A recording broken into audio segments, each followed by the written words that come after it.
Hello guys, कैसे हैं आप सब। आई होप आप सभी अच्छे होंगे। तो गाइस, आज की वीडियो के अंदर हम आयुर्वेद इतिहास का पार्ट 5 देखने वाले हैं और आज का जो टॉपिक है हमारा वो है आचार्य सुश्रुत जी।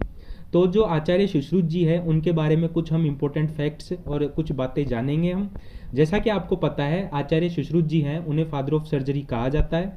और जो दियोदास धन्वंतरी थे, उन्होंने शल्य तंत्र की नॉलेज उनके 7 शिष्यों को दी थी। उन 7 शिष्यों में सुश्रुत जी भी थे। तो सबसे पहला पॉइंट ये हो गया कि जो दियोदास धन्वंतरी थे उन्होंने शल्य तंत्र की नॉलेज, इट मीन्स जो सर्जरी की नॉलेज थी वो सुश्रुत जी को दी थी। और जो आचार्य सुश्रुत है उन्हें फादर ऑफ सर्जरी भी कहा जाता है। According to Acharya Panini, a person skilled in surgery. Acharya Panini ने जो आचार्य सुश्रुत है उन्हें किस नाम से बुलाया है? A person which is skilled in surgery.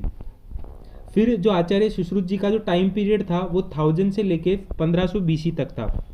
उसके बाद में जो आचार्य सुश्रुत जी थे उन्होंने सुश्रुत संहिता लिखी थी और जो संहिता का पीरियड था वो था 1000 BC से लेके 1500 BC तक।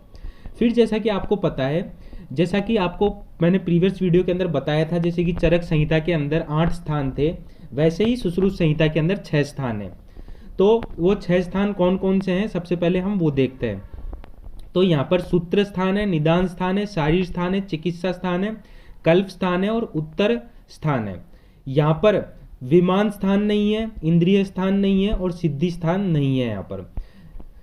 और उसके बाद में जो सूत्र स्थान है उसके अंदर 46 चैप्टर है, निदान स्थान के अंदर 16 चैप्टर्स हैं, शारीर स्थान के अंदर 10 चैप्टर्स है, चिकित्सा स्थान के अंदर 40 चैप्टर्स हैं, कल्प स्थान के अंदर 8 चैप्टर्स हैं और उत्तर स्थान के अंदर 66 चैप्टर्स हैं।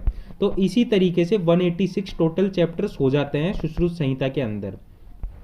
फिर उसके बाद में हम बात कर लेते हैं सूत्रों के बारे में।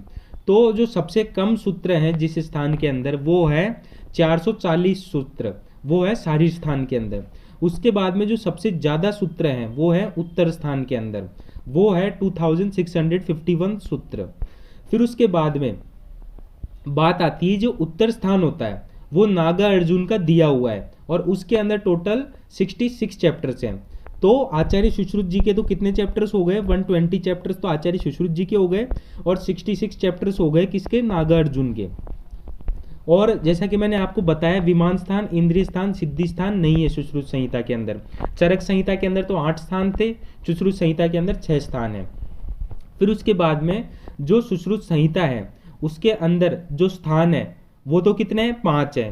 लेकिन सुश्रुत संहिता के अंदर कुल स्थान पूछे जाए तो टोटल कुल स्थान कितने हैं? 6 स्थान है, क्योंकि जो एक स्थान है उत्तर तंत्र वाला वो तो नाग अर्जुन के द्वारा दिया हुआ है।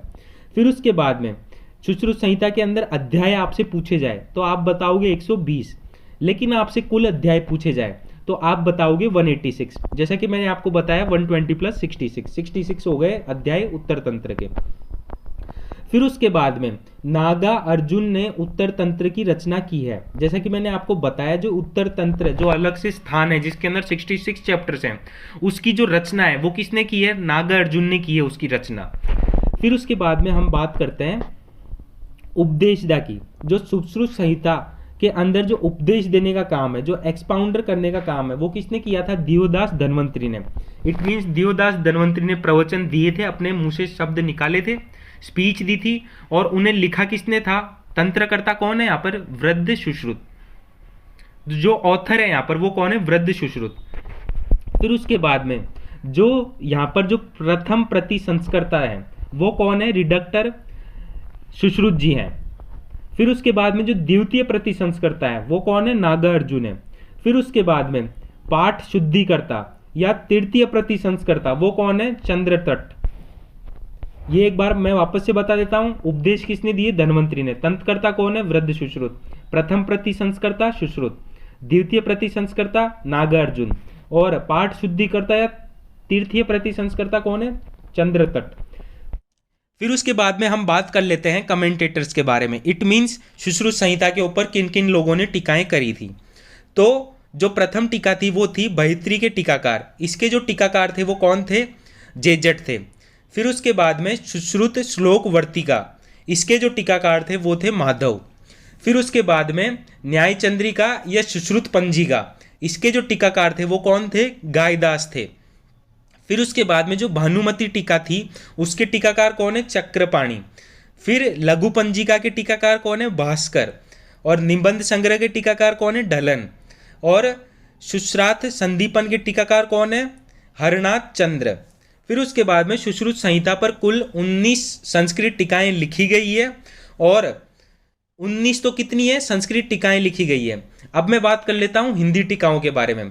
तो भास्कर गोविंद घाणेकर, ये इंपॉर्टेंट है, ये आपको याद होना चाहिए। इन्होंने जो टीका करी थी वो कौन सी थी? आयुर्वेद रहस्य दीपिका। फिर उसके बाद में अंबिका दत्त शास्त्री व अत्रिदेव विद्यालंकर, इन्होंने जो टीका करी वो करी आयुर्वेद तत्व संदीपिका। ये दोनों आपको याद होनी चाहिए। फिर उसके बाद में सुश्रुत संहिता पर जो संपूर्ण टीका थी वो किसने करी थी? ढलन ने करी थी। फिर उसके बाद में दो इंपॉर्टेंट पॉइंट है यहाँ पर। अगर मैं बात करूँ भैत्री के जो संस्कृत टीकाकार हैं, भैत्री के जो संस्कृत टीकाकार हैं वो चरक सुश्रुत वाग्भट पर लिखी गई है। जैसा कि आपको पता है भैत्री और लघुत्री, भैत्री आपको पता है चरक सुश्रुत वाग्भट पर लिखी गई है इन तीनों के ऊपर। और इनके जो संस्कृत टीकाकार है वो कौन है? जेजट। और भैत्री के अगर मैं हिंदी टीकाकार की बात करूं तो वो कौन है? अत्रिदेव। और भैत्री, जैसा कि आपको पता है, जब मैंने आपको लघुत्री और भैत्री बताया था तब मैंने आपको इस तरीके से बताया था कि जिन चीज़ों को आप बीएमएस के अंदर सबसे ज़्यादा पढ़ते हो, जो चीज़ें भारी है आपके लिए, वो कौन कौन सी है? चरक संहिता, सुश्रुत संहिता और अष्टांग हृदयम या अष्टांग संग्रह। तो ये किस में आती है? भैत्री के अंदर आती है। और लघुत्री के अंदर जो माधव निदान वगैरह, ये सारी जो 3 टीकाएं हैं ये उसके अंदर आती है। तो भैत्री के जो संस्कृत टीकाकार कौन हो गए? जेजट हो गए। और भैत्री के जो हिंदी टीकाकार हो गए वो कौन हो गए? अत्रिदेव हो गए। तो इस तरीके से हमने इस वीडियो के अंदर सुश्रुत जी के बारे में जाना। आई होप गाइज ये वीडियो आपको पसंद आई होगी। और गाइज अगर आपको ये वीडियो पसंद आती है तो मेरी वीडियो को लाइक करें, ज़्यादा से ज़्यादा शेयर करें अपने दोस्तों में। थैंक यू दोस्तों मेरी वीडियो देखने के लिए।